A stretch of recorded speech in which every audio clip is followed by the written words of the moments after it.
en tu vida recibiste cosas buenas. Tienen a Moisés, tienen a los profetas. Deja que tus hermanos los escuchen. Lázaro, ven al lugar que tu Padre te ha preparado. Shalom, ¿cómo están? Gracias al Todopoderoso, una vez más estamos empezando el estudio de Escudriñando las Escrituras. Hoy el tema que vamos a compartir es el relato del rico y Lázaro. Yo le llamé relato, algunos le llaman parábola, otros le van a llamar cuento, otros le llaman historia, otros le llaman, en el cristianismo tradicional, le dicen un tema, ¿cómo se puede decir? Que ocurrió, o sea, literal. Exactamente literal. Y aclaración antes de comenzar. Mi creencia, mi punto de vista con referente a la palabra y a Yeshua es la siguiente. El propósito por el cual nosotros estamos aprendiendo la palabra, conociendo los textos, es para acercarnos más al Creador, para servirle mejor, para ser mejores personas. Durante todo este tiempo que hemos aprendido, que estamos aprendiendo, estamos viendo que las instrucciones que el Padre nos dejó, por el cual David decía que son más dulces que la miel, y que le levanta el entendimiento y que le da libertad y que le llena de gracia en la cabeza, son lo que nos hace a nosotros continuar. O sea, estamos hablando de lo que está escrito en la Torá del Todopoderoso.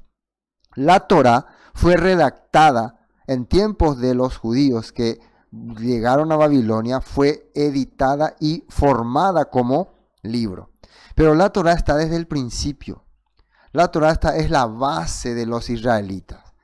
Es la base inclusive, desde mi perspectiva, de la humanidad. Es la base de la humanidad, porque todo está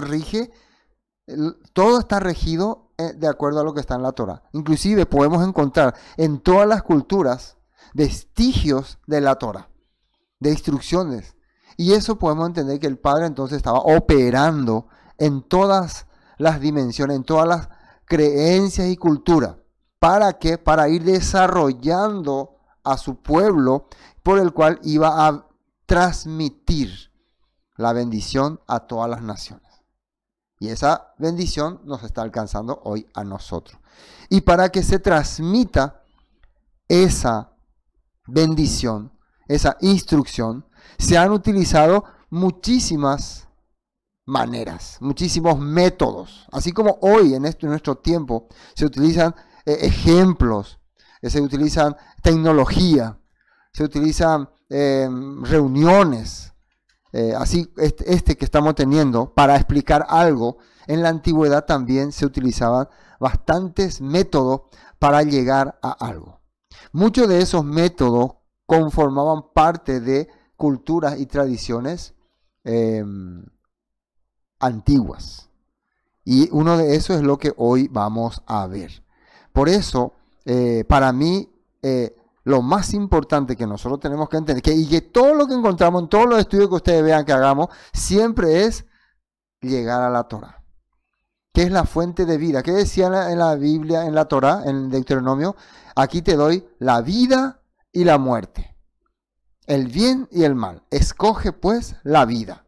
¿Qué es la vida? Seguir estas instrucciones. ¿Qué es la muerte? Apartarse de estas instrucciones.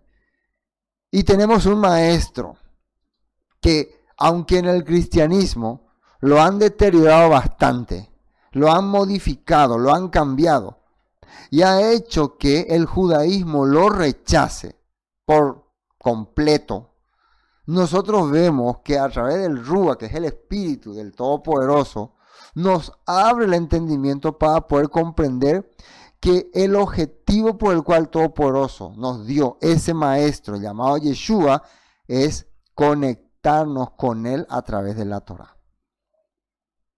Y Yeshua no escapaba de las maneras de explicar de aquella época. Bueno, esa es una forma de entrar como introducción. Entonces, yo creo en Yeshua como nuestro maestro que nos abre la mente para llegar a la Torá, y también creo que el objetivo principal por el cual nosotros estamos reuniéndonos y aprendiendo es la Torá, las instrucciones del Padre, para ser mejores personas, no para contrariarnos con otros, rivalizarnos con otros, no, yo tengo la razón, tú tienes la razón, aquellos tienen la razón, no. Si es que la palabra que estamos aprendiendo cambia nuestra vida, nos hace mejores personas, nos da ese corazón de poder en lo que podemos servir al prójimo, al que está a nuestro lado, entonces estamos caminando bien. Dicho esto, vamos a arrancar con este relato. Entonces, presten mucha atención. Nosotros ya habíamos hablado de este tema así en forma exponencial allá en la reunión que hicimos el sábado en el hotel. Pero en esa vez lo compartimos así, era más local, no solamente yo le transmití algunas partes, pero hoy vamos a verlo desde un punto de vista un poco más técnico. Y aunque mientras estaba preparando el tema, como siempre, ¿no? Y recuerden que escudriñando la Torá, escudriñando la Escritura, no se puede tocar un tema completo. Entonces tratamos de hacer un resumen. Ustedes, si quieren ir más allá, pueden buscar, pueden pedir datos, averiguar y puedan tener mayores relatos sobre este tema. Bueno, arranca en el libro de Lucas. El libro de Lucas es vemos que es el tercer libro, ¿no?, que está en el Evangelio. Los órdenes no importan. Los órdenes se los puso después. Lucas era un discípulo del apóstol Pablo, y a través de las enseñanzas que el apóstol Pablo le dio, él empezó a conocer la vida de Yeshua y los testimonios de Yeshua.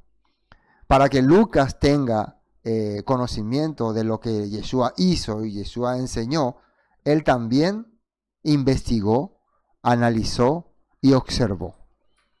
Y para poder tener en cuenta eso, veamos Lucas 1:1. Lucas 1:1. Dice así: puesto que ya muchos han tratado de poner en orden la historia de las cosas que entre nosotros han sido ciertísimas, tal como nos lo enseñaron los que desde el principio lo vieron con sus ojos y fueron ministros de la... Acá esta palabra, esto que está acá como dabar, esta palabra es dabar, quiere decir personas que administraban las enseñanzas del maestro que venían del Eterno. Nosotros la hemos recibido. Entonces nosotros hemos aprendido. Yo como discípulo lo he aprendido. De la misma manera ahora yo, después de haberlo aprendido, quiero difundirlo. Tal vez no como testigo presente, pero sí como un testigo investigador. Un testigo que investigó, que viajó, que fue a tal lugares. Y quiero transmitirlo también. Versículo 2, tal como nos lo enseñaron los que desde el principio lo vieron con sus ojos y fueron ministros de la palabra. Me ha parecido también a mí, después de haber investigado con diligencia todas las cosas de su origen, escribírtelas por orden, oh excelentísimo Teófilo. Bueno, la carta, el libro va dirigido a este personaje, para que conozcas bien la verdad de las cosas en las cuales has sido instruido. Entonces este preámbulo, ¿no?, que aparece en el libro de Lucas está hablando acerca de el objetivo por el cual yo me puedo investigar es para poder transmitirles también a ustedes.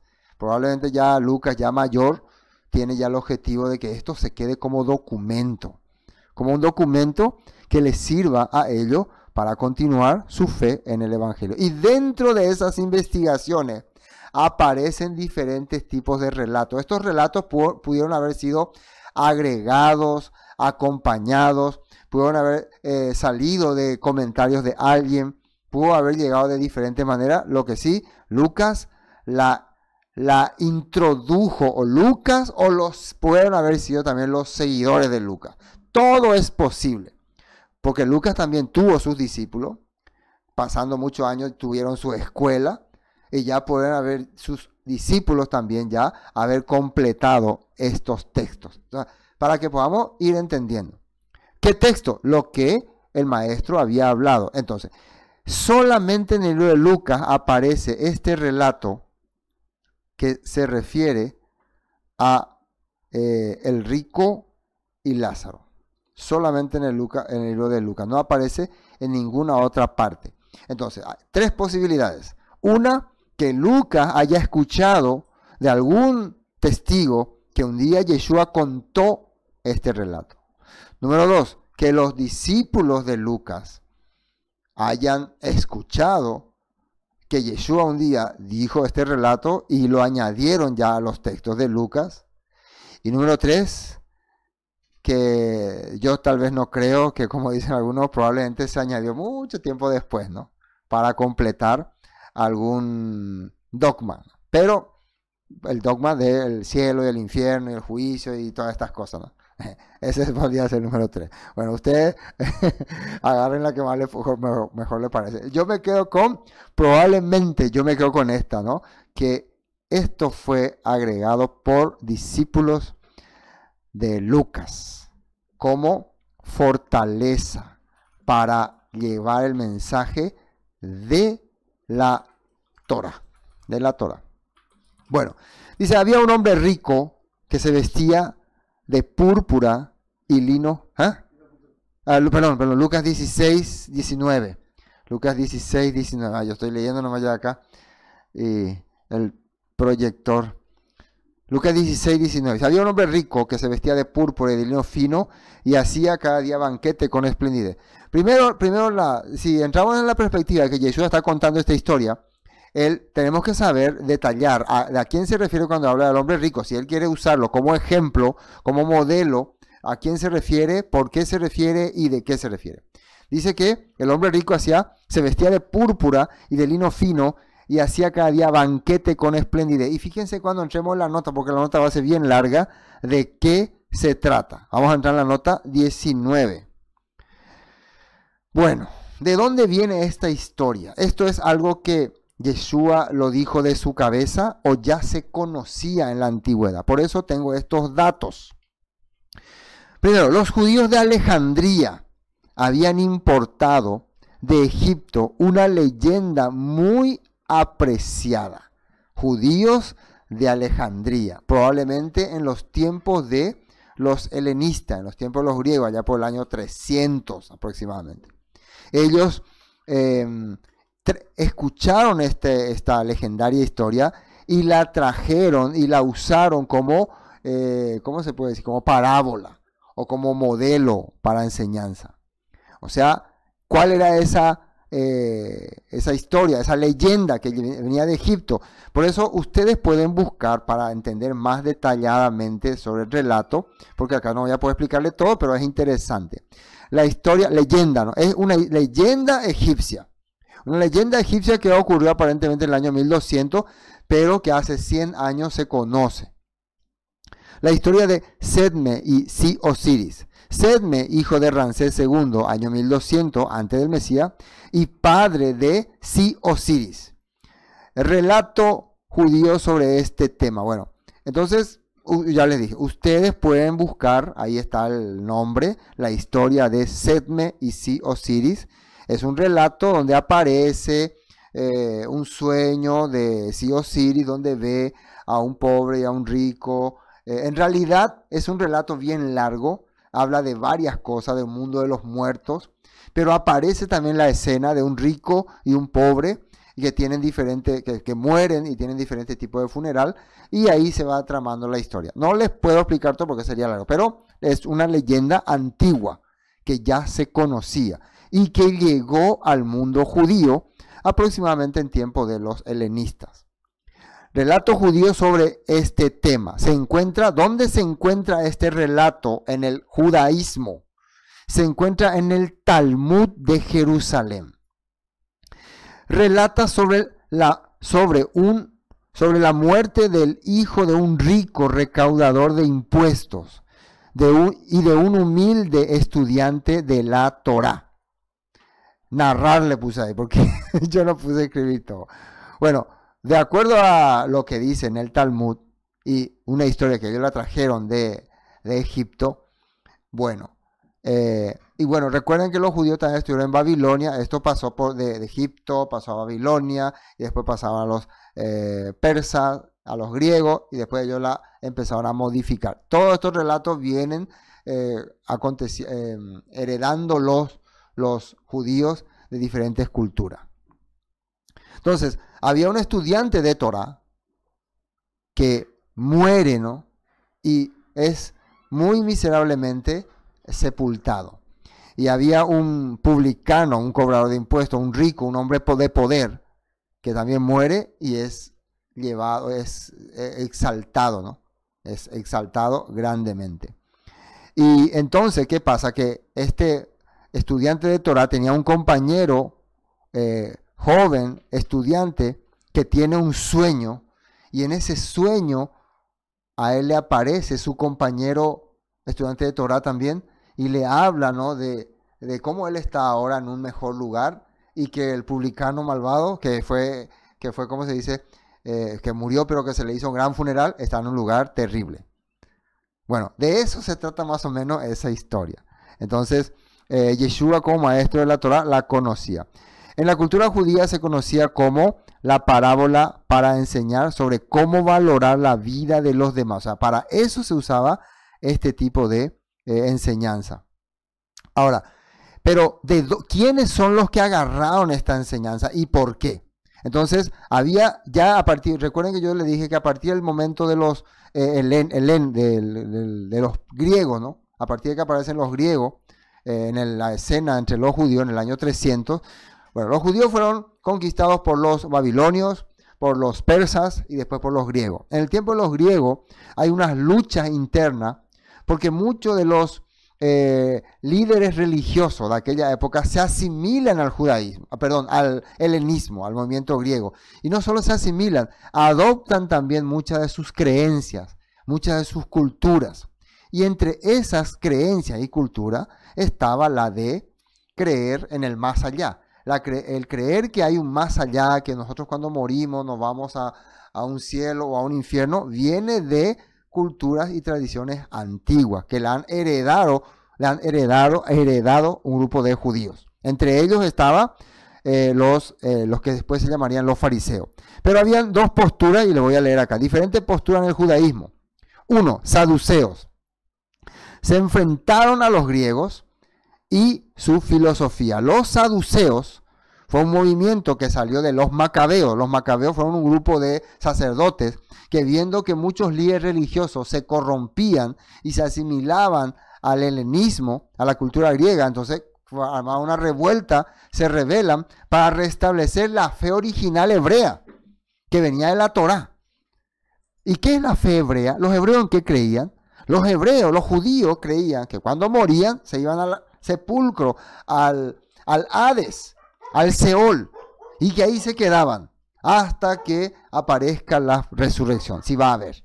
Esa era su esperanza. Ellos morían y querían ser sepultados en la tierra para algún día regresar a la tierra. No tenían ninguna idea de irse a ningún cielo ni a ningún infierno. Eso ellos no tenían en su mente. Pero a partir de que fueron parte de culturas como babilónicas, como griegas, entonces ya eso empezó a entrar en sus mentes, en especial en un movimiento llamado los fariseos. Por ejemplo, continuamos con los saduceos. Se enfrentaron a los griegos y a su filosofía, dice. Sostenían que Elohim premiaba a los hombres buenos en vida, por lo que ellos, al ser ricos, eran el pueblo bueno. Su filosofía era materialista, liberal y mucho más mundana que la de los demás grupos. No estaban muy interesados en lo porvenir, sino en lo terrenal, una mentalidad más semítica y relacionado a la Torah escrita. Ahora, yo resumo la historia, estoy resumiéndola así en un pedacito. Acá hay una historia larga. Esto comienza, como les digo, con los macabeos, con los asmoneos y después termina con los saduceos. ¿Qué es lo que pasa? Cuando estos grupos como macabeo, asmoneo y saduceo empiezan a gobernar y empiezan a volver a poner la fe original semítica hebrea de que el que muere es sepultado, y había varias posturas, Había la postura de que esperamos un retorno a esta tierra. Eso inclusive está escrito en Ezequiel. Pero había otras posturas que creían, no, nosotros ya al ser premiados en la tierra, al ser ricos, ya no necesitamos más un porvenir. Esa postura después se fueron dividiendo. Entonces después muchos de ellos ya olvidaron la esperanza y las promesas porque ya ellos estaban saciados con la vida terrenal, con la vida que le ofrecían sus alianzas. Los macabeos muchas veces hicieron alianza con griegos, luego hicieron alianza con romanos, así que para ellos ya lo único interesante era la vida, el lujo y la elegancia, y no le interesaba nada de lo porvenir. Y ellos creían que por haber hecho lo correcto, por haber enseñado la Torá como corresponde, el Todopoderoso les había premiado con ser ricos, y no solamente ricos, con tener poder sobre los demás. Y créanme que muchos líderes religiosos en la actualidad todavía creen así. Ellos no están preocupados por el más allá. Muchos líderes religiosos entienden, yo logré lo que muchos no lograron, escalar, ser reconocido, ser gran pastor, entonces tengo que recibir mis premios, vivir de lujo, vivir en casas, mansiones, andar en yates, en aviones, porque ese es mi premio. Entonces esa mentalidad continuó y era muchas veces una vida mundana, pero era la antigua forma que creían los hebreos. Pero claro, después fue corrompida por los líderes ya en tiempos de Yeshua. El segundo grupo que conocemos, los fariseos. Los fariseos, muchas de sus prácticas eran influencias traídas de Egipto, Babilonia, Persia y Grecia. Esa es una gran diferencia entre saduceo y fariseo. Pero uno diría, entonces los fariseos son mundanos, son terribles. No, porque muchas de sus prácticas, contrariamente a los saduceos, eran para mejorar su vida espiritual. Por ejemplo, tenemos el lavamiento de las manos, ¿no? El ritual del lavamiento de las manos, que uno dice que no, pero es una práctica judía, pero era para hacerte ver que vos estás entrando en un mundo en santidad. La inmersión antes de ir al templo, el considerar las cosas bien sagradas, considerar las cosas bien, la vida, el cuerpo, todo. Entonces ellos empezaron a vivir una vida ¿cómo se dice?, de santidad, así como hoy en día muchos en el cristianismo también, una vida de santidad, una vida de pulcritud. Pero ¿qué pasó? Así también como los saduceos, ellos empezaron a usar esto para oprimir, para manejar a las personas. Y entre sus creencias creían en la inmortalidad del alma. Entonces, una de las maneras de atacarle a los saduceos eran, ustedes ahora son felices, pero llegará el momento en que sus almas van a ser condenadas en el Hades y en el infierno. Esa es la manera de atacar. Y la manera de convencer a las personas de que no se sometan a este tipo de personas eran, ustedes aunque son ahora pobres y viven sin esperanza, el reino de los cielos les va a dar algo grande. Entonces de esa manera ellos usaban y muchas veces, en realidad, para manipular. Ahora, ¿de dónde estaban sacando esto? ¿De dónde estaban sacando que vamos a vivir en un más allá, en un más acá? No lo estaban sacando de la Torá, porque la Torá te promete que vas a vivir en la tierra si haces lo correcto, que tus días van a ser largos, que tus hijos la van a heredar, que vos vas a poseer la tierra, te da promesa de la tierra, y la única forma de que vos puedas heredar esa tierra en la cual viviste, en la cual poseíste, es a través de resucitar o restaurar. Cosa que a la larga fueron dejando de creer los saduceos. ¿Por qué? Porque ya vivían cómodamente, ya gozaron de la vida, ya no les interesaba eso. Pero en la antigüedad sí se cree, los judíos primitivos creían. En el caso de los fariseos, tenían mucha confianza, creían mucho en los profetas, en las profecías, en las promesas, pero en que vos al morirte hay un lugar, un juicio, un lugar donde vos vas a estar preparándote, quemándote o todas estas cosas. ¿Esto de dónde lo heredaron? No de la Torá, sino de filosofías egipcias, babilónicas, persas y griegas. Creían en la mortalidad del alma, no todo acababa con la muerte, sino que las almas seguían viviendo. Creían en unos castigos y unas recompensas eternas. Las almas de los malvados eran confinadas en el infierno para recibir su castigo, mientras que los de los bondadosos eran premiadas. Esta es una creencia de los fariseos. Creían en la resurrección. Las almas de los bondadosos recibirían un nuevo cuerpo. No se trataba de una sucesión de cuerpos humanos mortales, como sucede en las diversas visiones de la reencarnación, sino en un cuerpo para toda la eternidad. Bueno, estas eran las posturas que había en aquel tiempo. Entonces, teniendo en cuenta que la rama la cual Yeshua se agarró para poder transmitir su fe tiende más a la rama farisea, es lógico que utilice mucho de sus instrumentos de enseñanza. Y uno de ellos era el de el rico y Lázaro. Acá en una traducción viviente dice Lucas 16:19. Yeshua dijo, había un hombre rico, y atiendan bien que a este hombre rico se le llama en el latín epulón. ¿Y qué significa epulón? Que se vestía con gran esplendor en púrpura y lino de la más alta calidad y vivía rodeado de lujos. Latín, epulón.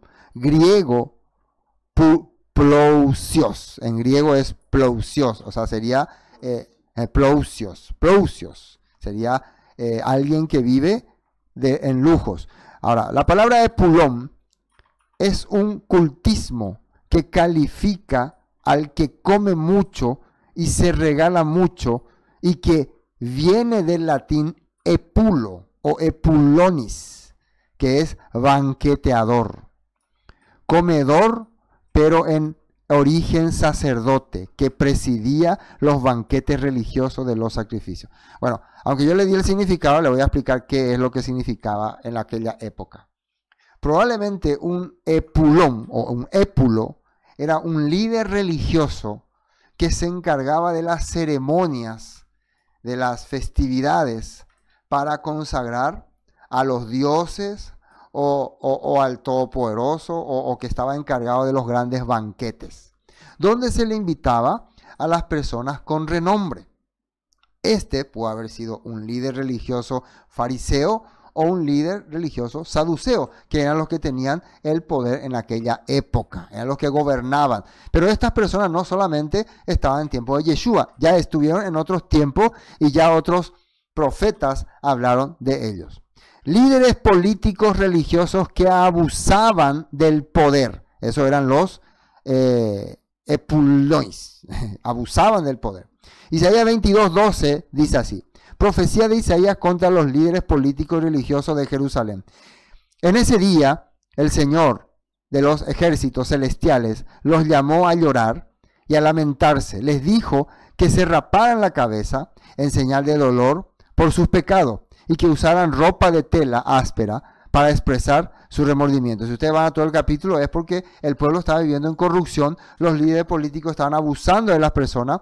Entonces el mensaje del profeta Isaías era: deben cambiar sus corazones, deben arrepentirse, deben dejar esta vida de lujo y pensar en los demás. Pero en cambio, dice el versículo 13, ustedes bailan y juegan, matan reses y ovejas, comen carne y beben vino y dicen: comamos y bebamos, que mañana moriremos. Frase que usó también el apóstol Pablo, que habla de que los que no creen en la resurrección, entonces su esperanza es comer, beber y gozar. La vida que llevaban mucho en el saduceísmo. Comían, bebían, tenemos el poder, podemos gobernar, así que hagamos lo que queremos. Bueno, el Señor de los ejércitos celestiales me ha revelado lo siguiente: hasta el día que mueran, nunca se les perdonará este pecado. En ese juicio del Señor, el Señor de los ejércitos celestiales. Entonces, el profeta Isaías habla que ustedes no se les va a perdonar este pecado hasta el día que mueran. Pero el problema es que si ellos ya mueren, ya no hay más preocupación, ya tranquilo. Pero hace entender de que va a haber un juicio, una disciplina. No sabemos cuándo. De la perspectiva que nosotros entendemos es cuando regresen a la tierra para ser juzgados por el gran rey, como está escrito en Ezequiel. Y justamente acá Ezequiel 16:49 dice, líderes y políticos de Judá, tiempos de la deportación. Los pecados de Sodoma eran el orgullo, la glotonería y la pereza, mientras que afuera sufrían los pobres y los necesitados. Ella fue arrogante y cometió pecados detestables, por eso la destruí, como has visto. Este texto habla acerca de Jerusalén y sus líderes. Recuerden, cuando la Biblia habla de vivieron así, habla de esos líderes que vivían en corrupción y los profetas que les exhortaban para que dejen ese camino. Bueno, entonces estamos entendiendo esta parte para poder ver que cuando Yeshua comenta este relato, más que referirse al tema de la vida y la muerte, se refiere a el estilo de vida que están llevando estos epulón o estos religiosos en aquella época. Había también, versículo 20, un mendigo llamado Lázaro, que estaba echado a la puerta de aquel lleno de llaga. Entonces, dos personajes, un hombre poderoso, político, religioso, líder supremo, que hacía banquete, que disfrutaba de la vida, que no le importaba nada ni nadie.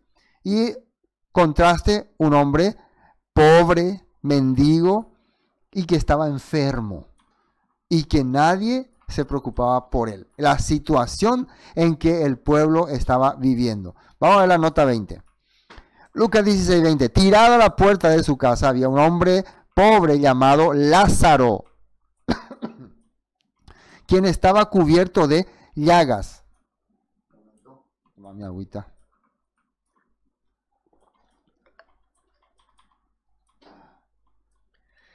Lázaro es un nombre propio masculino de origen hebreo, o sea, que significa Eleazar. Eleazar significa el ayudado por Elohim. El pueblo durante toda su historia, cuando era oprimido, cuando era menospreciado, entonces el Eterno le daba una mano. Siempre ha estado así. Si tú menosprecias a mi pueblo, al necesitado, yo estaré en tu contra. La propia Torá hablaba de eso. Entonces, esta persona, alguien oprimido, su nombre significa que está siendo oprimido por los poderosos, entonces el Eterno los va a rescatar. Es muy popular debido a dos episodios evangélicos, la resurrección de Lázaro y la parábola del rico Epulón y el pobre Lázaro. Primera parte habla sobre la vida terrenal basada en la creencia de la Torá y sus promesas. Eso es lo que está hablando aquí. Entonces, un hombre rico que vivía con esplendidez, que es lo que muchos creían en aquella época. Muchos líderes religiosos, saduceos, creían que nosotros estamos haciendo bien lo que dice la Torá porque estamos bien, somos ricos, no nos falta nada. Y por otro lado están el pobre. Ellos creían que estos están recibiendo el castigo de no haber sido fieles, están viviendo en la miseria, están viviendo en pobreza. O sea, para la gente que tiene esta creencia, la vida acá en la tierra, el lujo es tu recompensa por haber hecho bien las cosas. Entonces vos podés gozar lo que querés. Y tú, que vos seas un miserable, un pobre perdido, es porque hiciste mal las cosas. Y en parte, miren que no es que no tienen razón. En parte tienen razón. Pero el tema acá que Yeshua está mostrando es que estos hombres no se van a salir con la suya. Ahora, históricamente eso ocurrió. Vinieron los romanos, arrasaron con Jerusalén, masacraron a los saduceos. Ningún saduceo sobrevivió, fueron exterminados. Terminó el mundo saduceo. Y se quedaron los judíos solamente descendientes de los fariseos, que confiaban en las promesas. ¿Entienden este punto? Este es muy interesante. Bueno, Deuteronomio 15:7 dice así: pero si hubiera israelita pobre en tus ciudades, cuando llegues a la tierra que el Señor tu Elohim te da, no seas insensible ni tacaño con ellos. En cambio, sé generoso y préstale lo que necesiten.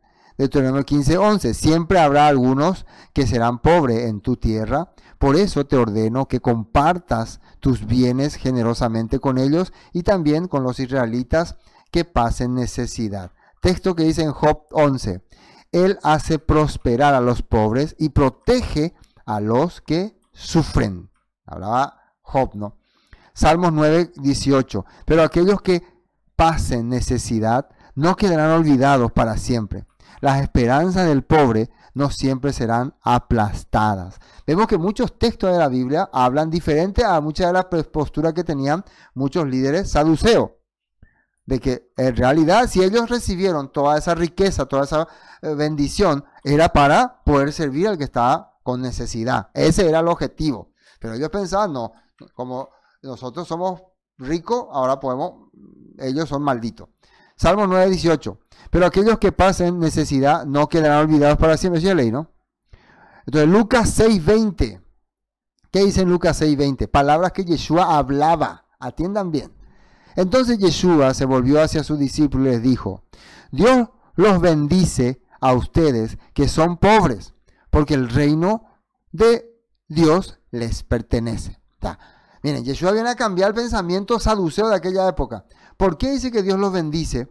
No porque son pobres, sino porque al no tener las riquezas que están teniendo estos hombres, su mente se puede abrir más a lo que realmente dice la Torá. A lo que realmente la Torá está diciendo. Porque lo que pasó con estos ricos, que dicen que la Torá les bendice, es que se olvidaron del objetivo de la Torá. Que era, si vos fuiste bendecido, es para poder ver la necesidad del que está a tu lado.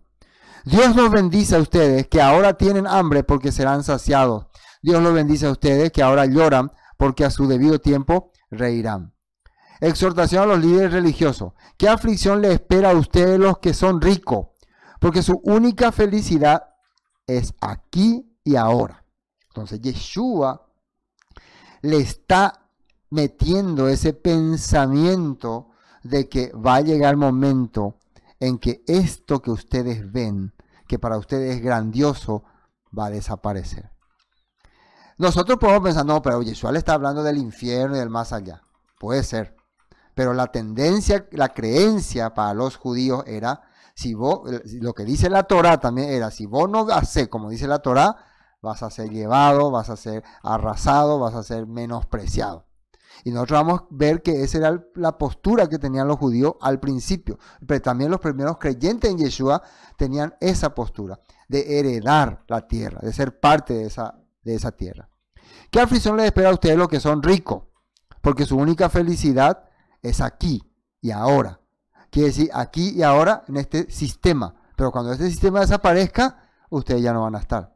¿Qué aflicción les espera a ustedes los que ahora están gordos y prósperos? Porque tienen un horrible tiempo de hambre por delante. ¿Qué aflicción les espera a ustedes los que ahora se ríen? Porque su risa se convertirá en luto y dolor. ¿Qué aflicción les espera a ustedes los que son elogiados por la multitud? Porque sus antepasados también elogiaron a falsos profetas. ¿Qué iba a ocurrir?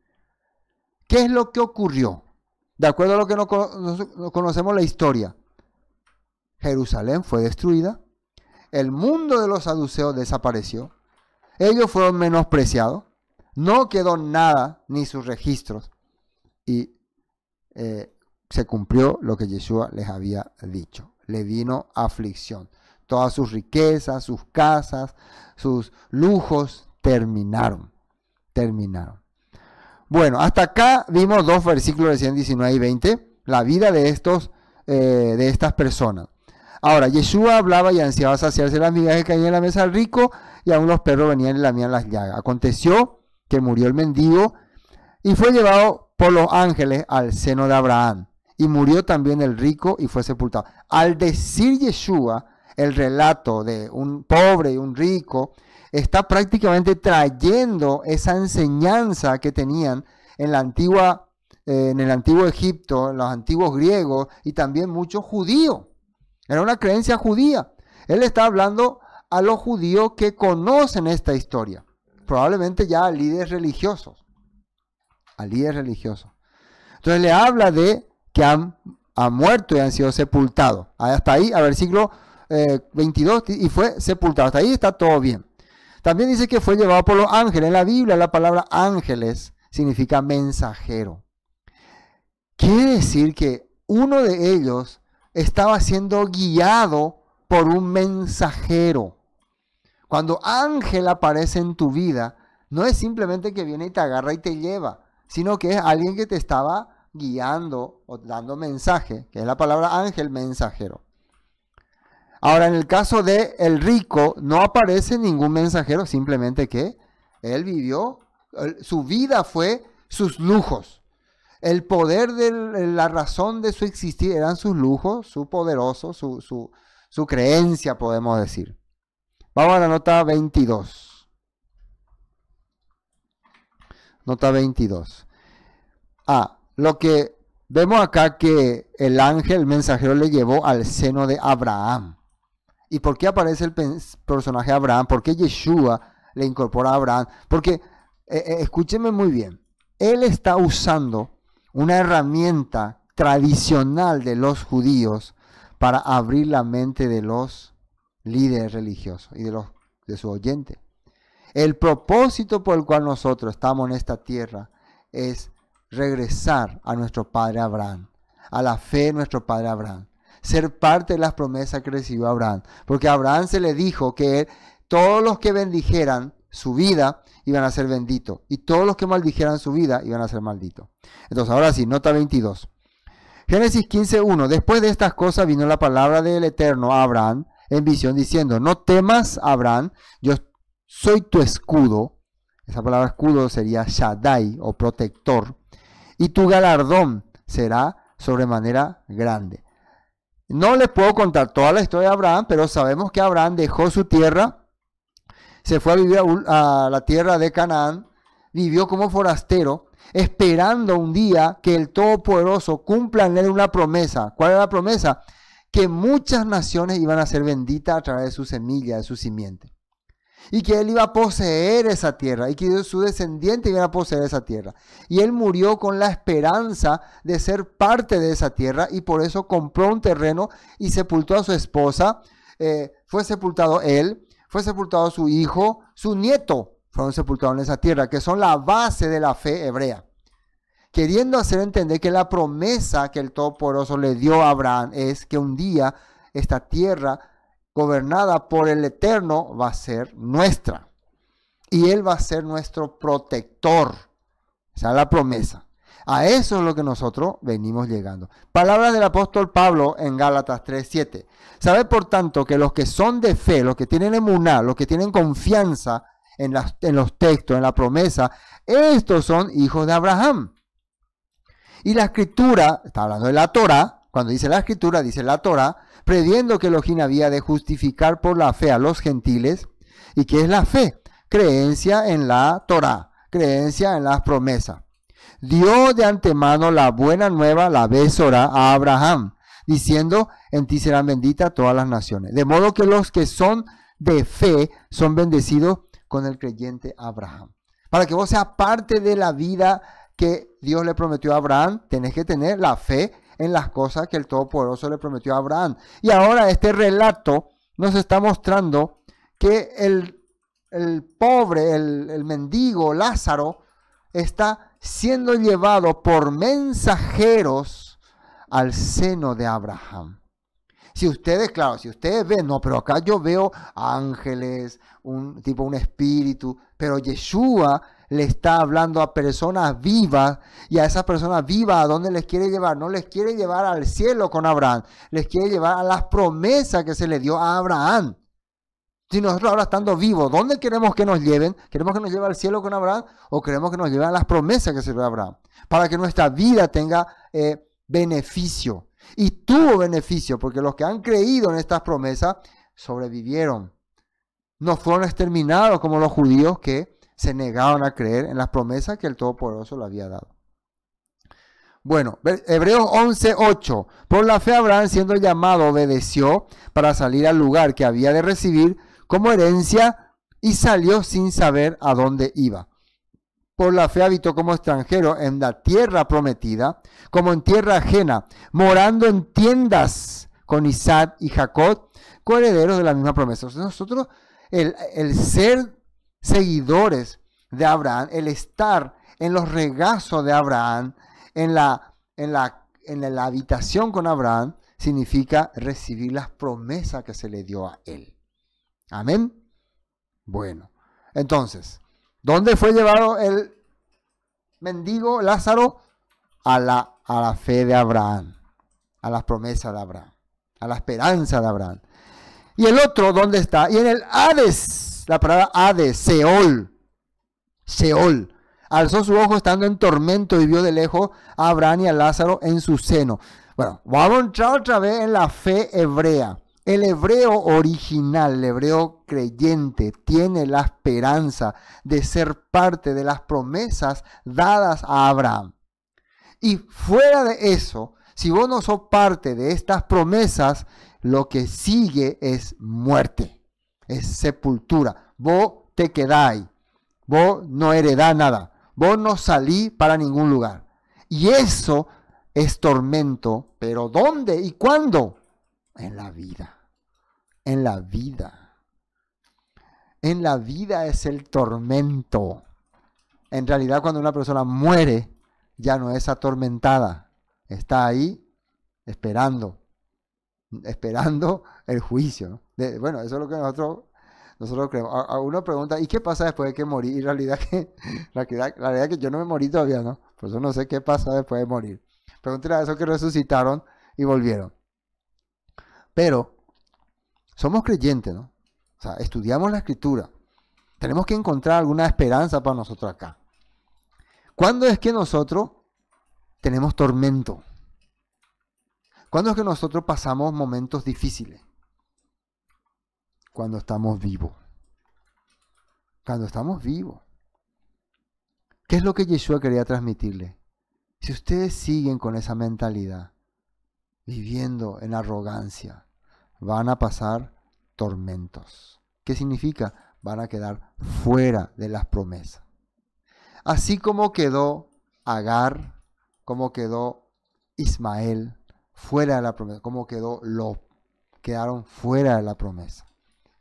¿Qué pasó con Lot? Vio a su esposa convertirse en sal, cometió pecado con sus hijas, su descendencia fue maldecida, no iban a heredar la tierra, no entrará amonita ni moabita para siempre en mi congregación. Quedaron excluidos. Eso era un tormento. No formar parte de lo que el Todopoderoso había prometido a Abraham. Y a eso se le llama la muerte. En la antigüedad, ellos creían que el Hades, escuchen, otra vez, en la antigüedad, en las culturas antiguas, ellos creían que el Hades era un mundo, un submundo, donde había un dios diabólico que les recibía y les castigaba, lo que nosotros ahora vemos como el infierno, donde van las personas que son castigadas. Eso creían ellos. Los griegos, los babilonios, los egipcios, el mundo de los muertos lo llamaban. Pero los hebreos antiguos, creían que el Sheol o el Hades era la sepultura.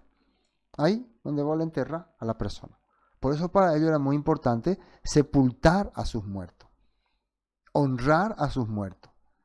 Muchos de ellos tenían la esperanza de que ese cuerpo iba a ser como una semilla que iba nuevamente a levantarse. Esa es la esperanza. Para nosotros, hoy en día, esa es nuestra esperanza, cuando nosotros despedimos a nuestros seres queridos. Y eso es lo que creyeron también los primeros creyentes en Yeshua. Vamos a ver después. Y en el Hades alzó su ojo estando en tormento y vio de lejos a Abraham y a Lázaro en su seno. Entonces ustedes israelitas que viven solamente de las riquezas que tienen ahora, un día van a quedar muertos en el Hades. Y van a ver cómo los creyentes en la Torá, en las promesas, van a disfrutar con Abraham, con su descendencia. ¿Se acuerdan que dijo Yeshua? Que van a venir del oriente, del occidente, reyes de todas partes, y van a sentarse con Abraham en su mesa. Pero muchos hijos del reino van a quedar fuera. Eso no es algo que Yeshua habló por hablar. Eso ocurrió literalmente. Muchos creyentes en Yeshua, muchos creyentes inclusive en el judaísmo ya de tendencia farisea, que valoraba más la vida, tenía más temor de lo porvenir, perseveraron, continuaron, guardaron la Torá, hacían amor al prójimo. Y por eso continuaron hasta hoy. Pero en el caso de los que gobernaban en esa época, los que creían en que no, nosotros vivimos ahora y una vez que se muere ya no existe más nada, ellos terminaron. Su vida terminó. Entonces, el 22 ya vimos, sí, el versículo 23. Entonces él alzó su ojo, ¿no? Estando en tormento, y vio de lejos a Lázaro en su seno. Entonces él, dando voces, dijo: Padre Abraham, ten misericordia de mí, y envía a Lázaro para que moje la punta de su dedo en agua y refresque mi lengua, porque estoy atormentado en esta llama. Este concepto de llama o de infierno es un concepto mental, no literal. Pero si ustedes lo quieren tomar de forma literal, yo no me puedo oponer. Pero analicen. El catolicismo, para poder manipular a las personas, utilizaba argumentos como el infierno y el fuego. Inclusive cuando condenaba a alguno de sus víctimas, los quemaba para simular que los estaba enviando al infierno y para que la gente vea cómo iba a ser el infierno y que no quieran desobedecer a su iglesia. Ese era el concepto. Pero ¿con qué objetivo? Que sirvan a su iglesia. Ahora, ¿con qué objetivo el escritor de Lucas, el discípulo de Lucas, o alguien de Lucas, habrá introducido esta escena en esta parte? Eso es lo que a mí me interesa. ¿Qué quiere? ¿Que yo pertenezca al movimiento de Yeshua? ¿Que yo pertenezca al movimiento nazareno? ¿Que yo alabe a Yeshua? Yo siempre eso me pongo a pensar. Yo voy a usar este texto para, miren hermanos, si ustedes no obedecen a la iglesia, a nuestra congregación Buena Nueva, Betel, Pentecostal, Adventista, católica, presbiteriana, su destino será esta llama. Eso era el objetivo en este relato. Eso es lo que a mí me interesa. Entonces dando voces, dijo: Padre Abraham, ten misericordia de mí, envía a Lázaro para que moje la punta de su dedo de agua y refresque mi lengua, porque estoy atormentado en esta llama. Entonces, habla de un personaje poderoso que está sufriendo, que no tiene esperanza, y que hay una forma de que había una forma de que pueda estar libre de este lugar. Pero Abraham entonces dando voces dijo, pero Abraham le dijo, el padre de la fe: acuérdate que recibiste tus bienes en tu vida, y Lázaro también males. Pero ahora estés consolado aquí y tú atormentado. O sea, vos pudiste usar tus bienes para actuar como decía cierto requisito, cierto libro de estatutos. Vos tuviste el privilegio de ser una persona por la cual muchas personas podían haber sido bendecidas.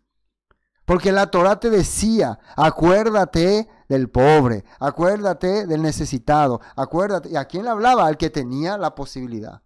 Los israelitas tenían que dejar su campo, un pedazo, para el pobre. Tenían que pensar en la persona con menos recursos. Si existen personas con menos recursos, con necesidades, es porque a ese que ha bendecido con recursos, el Todopoderoso le quiere bendecir para que pueda ayudar a él. Y a ese pobre, bendecir sabiendo que existe ese que puede ayudarlo. Ese era las conexiones que tenían que hacer. Pero él, ¿para qué usó sus bienes? Para malgastar, para disfrutar, probablemente era un epulón, un líder religioso que se lucía ante las personas y ante sus dioses. Hoy en día nosotros vemos que muchas congregaciones gastan millones, gastan cantidad de dinero, le oprimen a sus miembros para gastar, les obliga a ofrendar para gastar en lujos, para que ellos puedan lucirse después. Miren nuestra iglesia, miren nuestra congregación, miren nuestro sistema religioso. Pero el resto del pueblo sufre, vive miserablemente. Para eso utilizaron sus bienes. Sus bienes hicieron que tenga una vida de lujo. Entonces, el Todopoderoso, de acuerdo a las promesas y a la Escritura, viendo que ese poderoso que ha sido bendecido con riqueza, no piensa en el pobre, Él se va y ayuda al pobre. Él tiene misericordia del pobre. Él obra por el pobre y lo rescata y lo ayuda. Y lo pone en un lugar de privilegio, que aquí le llama el seno de Abraham. El seno de Abraham. Ahora, la pregunta, ¿pero por qué el de que murió y el que no murió? Recuerden, esto es una herramienta que Yeshua o Lucas o los seguidores de Lucas están usando para transmitir al pueblo el mensaje que nuestro maestro quería dar, que era volver a la Torah. Es una herramienta. Ese es el objetivo. No es un objetivo para que pienses en tu muerte, para que pienses ahora, que vas a quedar fuera de los planes del Padre. Porque tengo 5, entonces le dijo, te ruego, pues Padre, no, además tengo esta, déjame que me pasó. Bueno, también males, ahora este es consolado aquí y te atormentado. Este aquí es consolado aquí, para las personas que están ahí en vida, era en ese tiempo. El consuelo en ese momento les llegó, aunque estén pasando sufrimiento, dolor, tristeza, en ese momento les llegó el consuelo en sus corazones. Tenían esperanza y seguían la voluntad del Padre. ¿Y qué han obtenido con esa esperanza? Superar esos obstáculos y vivir. Sobre todo, vivir. La vida continuaba para ellos. Pero el rico se acabó la vida para él. Además de todo esto, una gran cima está puesta entre nosotros y vosotros. De manera que los que quisieran pasar de aquí a vosotros no pueden ni de allá pasar acá. Cuando estaba leyendo la historia de Osiris, Sedme, y la historia del Bar Ayán en el judaísmo, ahí diferentes posturas tienen sobre la cima o el lugar que divide. En Egipto, en la cultura egipcia, era un río, un inmenso río, el cual no podía vos cruzar porque el agua te podía llevar. Entonces, aunque estaba una persona hacia allá, con felicidad y con gozo, y el que estaba acá sufriendo no podía ir porque el agua interrumpía. Y en los arrayanes creo que era un basurero, era algo así como fuego, como algo que se quemaba, que no podían saltar, ¿no? No podían cruzar. Siempre había algo que interrumpía. Ahora, en la mentalidad, vamos a poner creyente en Yeshua, en el punto de vista de Yeshua, ¿cuál sería esa cima el cual no se puede pasar desde la posición del rico a la posición de Lázaro? Vamos a ver nota 26. Salmos 49:1 dice, escuchen esto, todos los pueblos, presten atención, habitantes de todo el mundo, dice. Este salmo es para que puedan escuchar la voz del Todopoderoso. Entonces les dijo, te ruego pues, Padre, que le envíes a la casa de mi padre, porque tengo 5 hermanos para que les testifique, a fin de que ellos no vengan también a este lugar de tormento. Ahora, ¿qué era lo que el rico ahora está pensando que necesitan sus hermanos para que no estén en este lugar de tormento? Y escuchen muy bien esto. Esto es enseñanza. ¿Qué es lo que él está pidiendo? Acá nosotros vamos a ver por qué él está en este lugar. ¿Qué está pidiendo? Que ocurra un conjuro.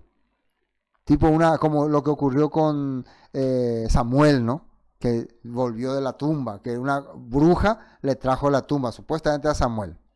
Está pidiendo un hechizo, una brujería. ¿Y qué dice la Torah con respecto a esto?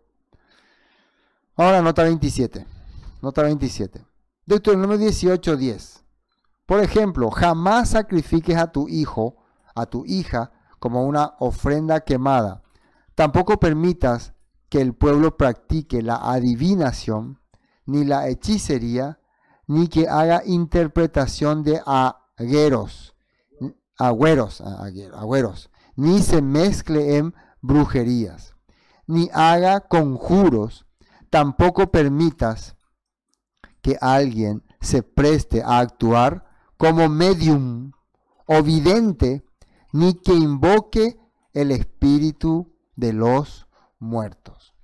Todo este listado se necesitaba hacer para que vos puedas hacer que un muerto vuelva o aparezca o te hable. ¿Se acuerdan lo que había en la bruja de 61, los espíritus, todo eso? Era toda una hechicería y era una práctica que venían haciendo muchos hombres que estaban supuestamente en la fe hebrea, pero una fe mezclada. Muchos de ellos tenían la fe hebrea, pero ya mezclada con creencias tradicionales egipcias, griegas. Esto era parte de la cotidianidad en Israel. No vayan a pensar que ellos no tenían esta práctica. Por eso cuando Yeshua les hablaba y les desenmascaraba, ellos se molestaban, ellos se enojaban. Cuando vos descubrí que alguien que se presenta como religioso en realidad te está enseñando prácticas de religiones antiguas, pero prácticas que están prohibidas por la Torá, esa persona se va a enojar, se va a molestar. Ni hagas conjuros, ni tampoco permitas que alguien se preste para actuar como medium o vidente, ni que invoque al espíritu de los muertos. ¿Y qué dice en Primera de Tesalonicenses refiriéndose a los que mueren? Cuando tu pariente muere, ¿qué ocurre? Para los creyentes en Yeshua. Tampoco queremos, hermanos, que ignoréis acerca de los que, y le llama, duermen. Los que mueren para la Escritura, para el apóstol Pablo, para los creyentes en Yeshua, están durmiendo. No están en ningún mundo paralelo, ni en ningún infierno, ni en ningún cielo. Están durmiendo. Y el que duerme, un día va a despertar. Pero eso no es un texto que sale solamente del apóstol Pablo. Es algo que dice en varios textos en la Tanakh, como en Oseas. Al tercer día nos resucitará, nos levantará, nos despertará, dice, al sonar de las trompetas. Tampoco queremos, hermanos, que ignoréis acerca de los que duermen, para que no os entristezcáis como los otros que no tienen esperanza. O sea, dentro de los que duermen, hay los que duermen con esperanza de levantarse a ser parte de las promesas de Abraham, de las promesas dadas al pueblo hebreo, de las promesas que nos trajo el maestro Yeshua, y hay los que no tienen esperanza. ¿Y cuál sería la no esperanza? No van a ser parte de ese reino. Van a quedar fuera, afuera. Esa es la verdad. Versículo 16 dice, porque el Eterno, el Señor, el Todopoderoso mismo, con voz de mando, con voz de arcángel y con trompeta de Elohim. Bueno, acá cuando habla del Señor, se refiere al maestro Yeshua, al maestro. Y habla que va a tocar la trompeta de Elohim. O sea, el maestro es elegido para formar parte del grupo que encabeza el momento de despertar a los que han creído en las promesas de Abraham, Isaac y Jacob. Y va a ser usado la trompeta de Elohim, que quiere decir la bocina de Elohim, el despertar de Elohim. Esa bocina sonó en el monte Sinaí. Se escuchó, ahí dice. Se escuchó en el Sinaí. Era la Torá. Se escuchó también sonidos cuando el Todopoderoso inauguró el tabernáculo, según la Torá. Se escuchó también ese sonido cuando se inauguró el templo de Salomón. Ese sonido va a despertar a todos los que han vivido conforme a las promesas. Y aunque han estado en la tumba durmiendo, van a despertar de ahí.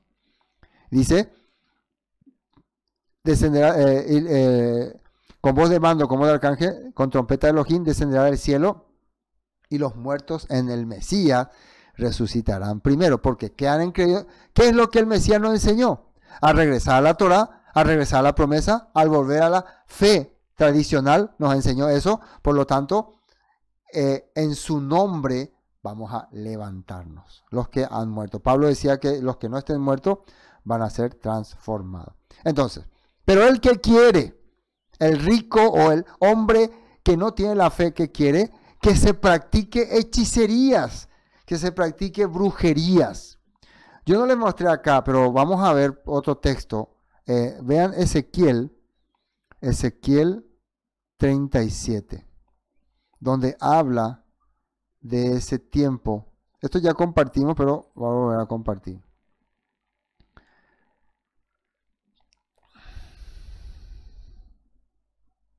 Ezequiel, un ratito. Versículo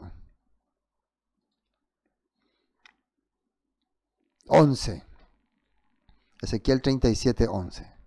Una profecía sobre el pueblo que, mire, el pueblo que estaba viviendo en Babilonia y que no tenía más esperanza, que ya perdió su esperanza de regresar.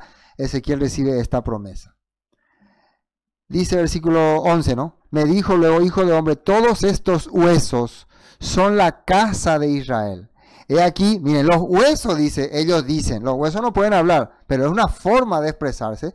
Nuestros huesos se secaron y pereció nuestra esperanza y somos del todo destruidos. Por tanto, profetiza y dile, así ha dicho Yahweh, el Eterno. He aquí, yo abro vuestros sepulcros, pueblo mío, y os haré subir de vuestra sepultura y os traeré a la tierra de Israel.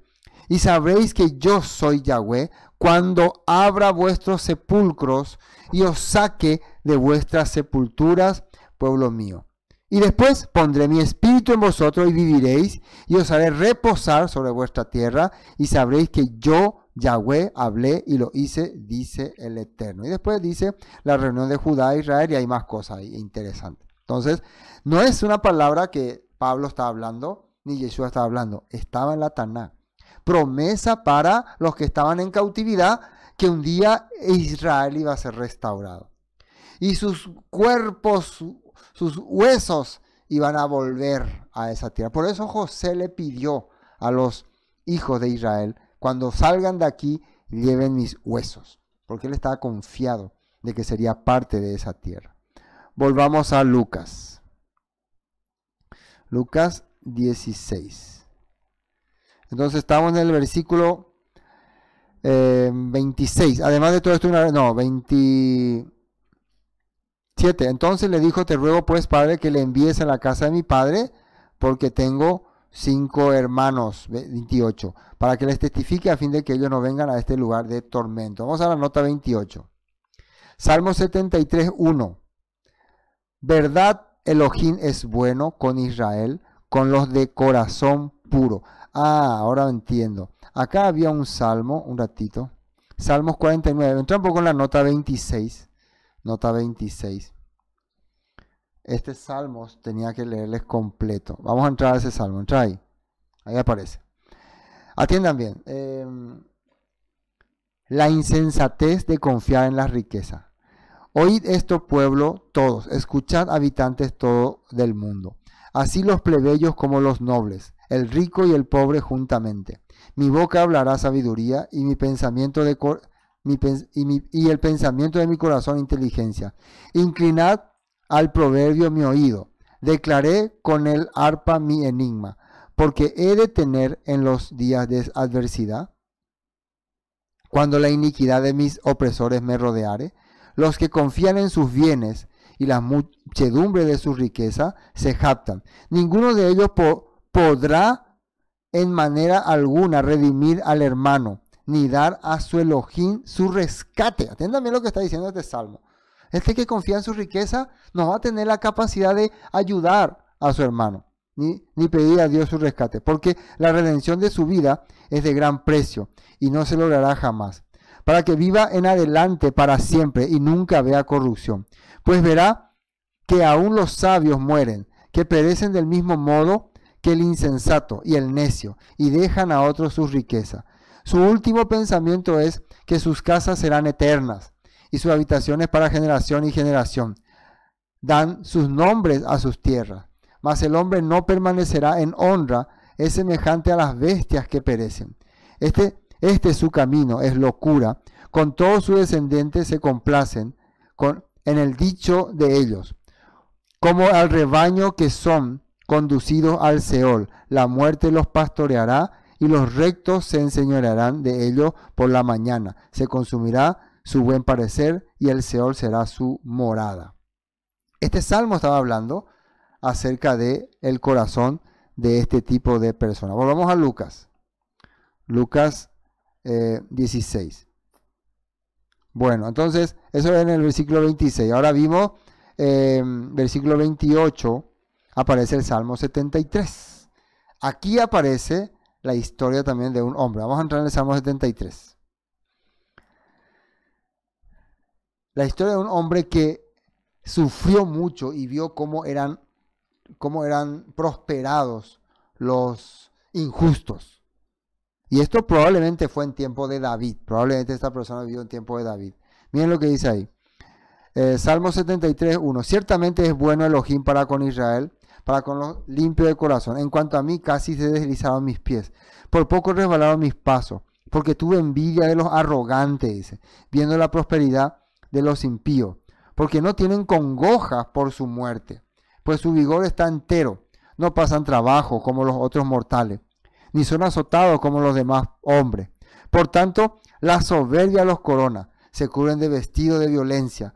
Los ojos se les saltan de gordura, logran con creces los antojos del corazón, se mofan y hablan con maldad, de hacer violencia, hablan con altanería.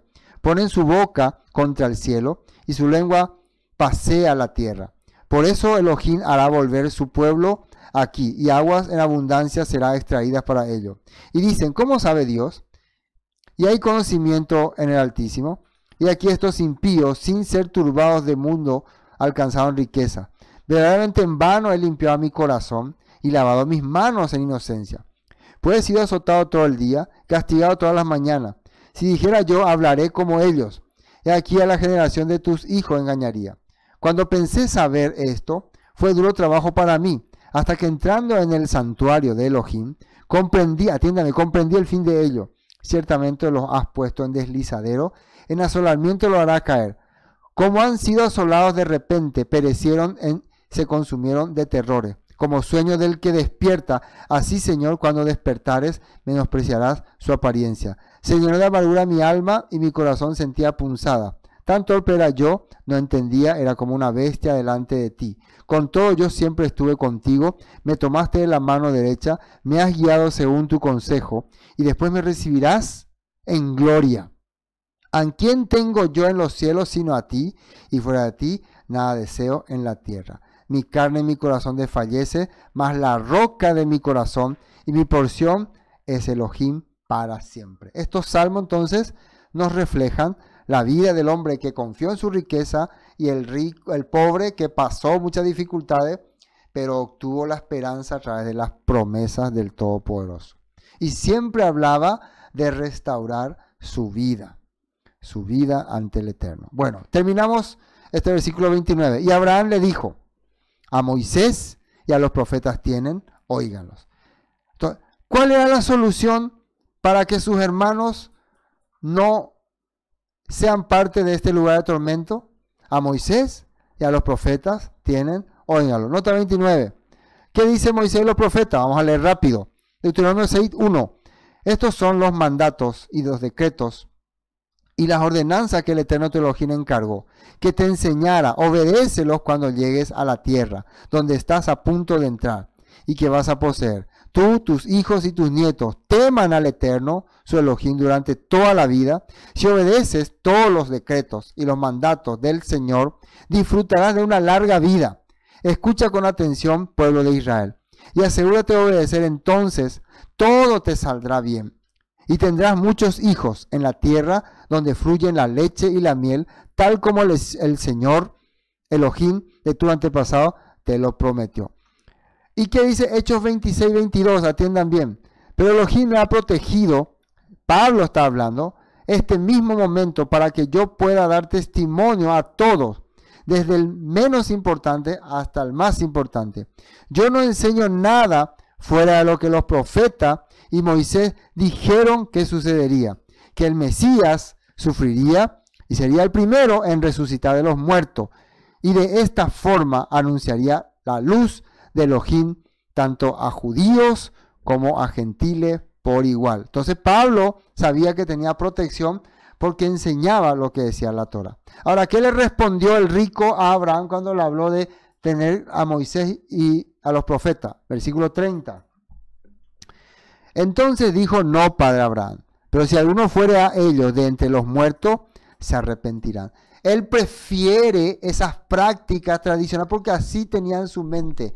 Él no quiere aceptar lo que dice la Torá. Mas Abraham le dijo: si no oyeren a Moisés y a los profetas, tampoco se persuadirán, aunque alguno se levantare de los muertos. A nosotros los creyentes en la Torá, en la palabra, lo único que nos puede unir al Padre son sus instrucciones. Prácticas mundanas, prácticas paganas, no van a cambiar. ¿Qué pasó con el rey Saúl? Aunque él vio un muerto, no cambió su corazón. ¿Qué pasó según la escritura, ¿no? Con el criado de Elías? Él vio cómo Elías le levantó a un niño muerto, pero su corazón no cambió. Igual se fue y le pidió dinero al sirio Naamán, ¿no? Al leproso que se había curado. Yeshua también nos contó historias. Ellos vieron cómo resucitaron a la viuda, al hijo de la viuda de Naín, a la hija de Jairo. Escucharon cómo resucitaron a Lázaro, pero igual sus corazones no cambiaban. Lo único que puede cambiar el corazón de las personas es la instrucción, es la Torá. 31. Más Abraham le dijo: si no oyen a Moisés y a los profetas, tampoco se persuadirán, aunque alguno se levantare de los muertos. Y la nota 31 habla de Juan 5:46, palabras de Yeshua. Si en verdad le creyeran a Moisés, me creerían a mí, porque él escribió acerca de mí. O sea que Yeshua no está inventando historias para llevarnos a la cultura griega ni a la cultura babilónica. Yeshua está usando esta historia conocida por los judíos para mostrarnos lo que dice la Torá y acercarnos a la Torá y volvernos al padre de la fe Abraham, a las promesas del padre de la fe Abraham. Pero como no creen, versículo 47, lo que él escribió, ¿cómo creerán lo que yo digo? O sea, ustedes no creen lo que Moisés escribió, por eso no pueden creer lo que yo les digo. Hermanos, muy largo este tema, muy profundo. Ustedes también pueden poner diferentes argumentos y los vamos a ir contestando poco a poco. Pero ¿cuál es el objetivo por el cual estudiamos esta palabra? Siempre es que el Todopoderoso nos quiere guiar a través de su Torá. Y hasta en el Nuevo Testamento encontramos eso, aunque también encontramos herramientas que fueron usados tanto por los nazarenos, los creyentes en Yeshua, como también por los fariseos para hacerle entender a los saduceos de sus errores. Muchas de esas prácticas, muchas veces, después fueron confundidas. Cuando apareció el movimiento judaizante, ellos ya utilizaron estas palabras para oprimir a las personas. Eso fue la lucha del apóstol Pablo, pero eso es otro tema. Gracias por haber compartido hasta aquí. Creo que nos pasamos bastante de tiempo, pero bueno, valía la pena. Había tantas cosas que podíamos compartir. Entonces, a Moisés y a los profetas tienen, óiganlos. Shalom.